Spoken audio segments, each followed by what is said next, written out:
congratulations on the big win. I called it a week and a half ago. I sort of was telling you that you were going to be running with Lionel Sanders. You never did get to run with Lionel. You were in front of him all day. You sure did call it, and I wish I got to run with Lionel. He was breathing down my neck all day, certainly keeping me running scared, but never quite caught up, and I managed to put a decent gap into him at the end. So you sort of came into this as a rookie, raced like a super smart race.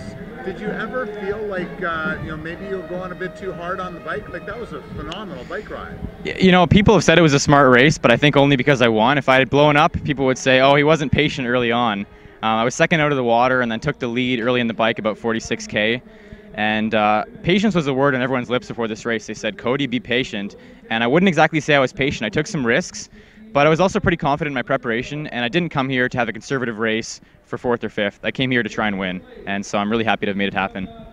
So can you talk me through a little bit of that bike ride? I managed to see exactly when you went past Antoine, just sort of heading up to the hill, and it looked like that was almost a planned move, like, okay, here's where I'm going to go by him. Yeah, that's right. I'm really used to 70.3 racing, where the bike is very dynamic and tactical. There are big surges, but in fact, when I dropped my friend Antoine, I didn't really put in a big surge at all. I was hoping he'd actually come with me because I know he's a strong cyclist, and I thought we might be able to work together. But after his DNF last year, he raced a very intelligent race this year and was really within his own pacing. So I'm glad he did his thing, and he ended up finishing 4th, which is great.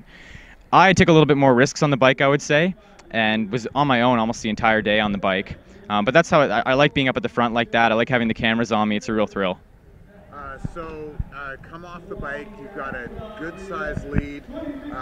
Now you got to get through a marathon with one of the best runners in the sport coming behind you. What was that feeling like? Coming into T2 was actually the most challenging moment of the entire race. I started to struggle really towards the end of the bike, and I knew I'd be just under the old bike course record, or I suspected, so I dug pretty deep up the climb, Duplessis the last time, and then back down to just squeak under that record by about 30 seconds. But I was not psychologically in a good state at the end of the ride, and that was really the low point of the entire race. The run had some challenging, dark moments, but really I think the race was won in terms of the change in my mental state just heading out on the run. The first couple K were very challenging, but after that I settled into a great rhythm and managed to keep my thinking a lot more positive.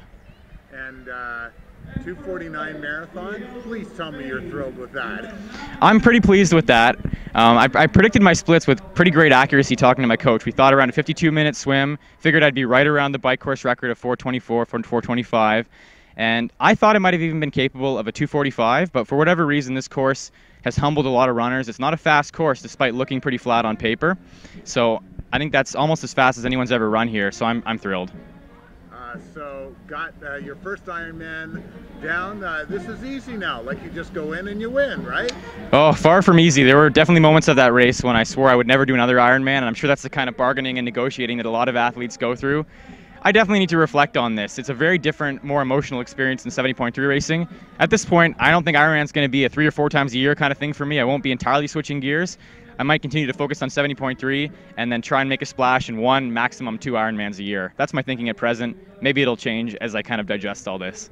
Hey, congratulations on a phenomenal debut and winning here at Ironman Mont-Tremblant. And we will look forward whenever that next one is. Thanks so much. I couldn't have asked for a better day.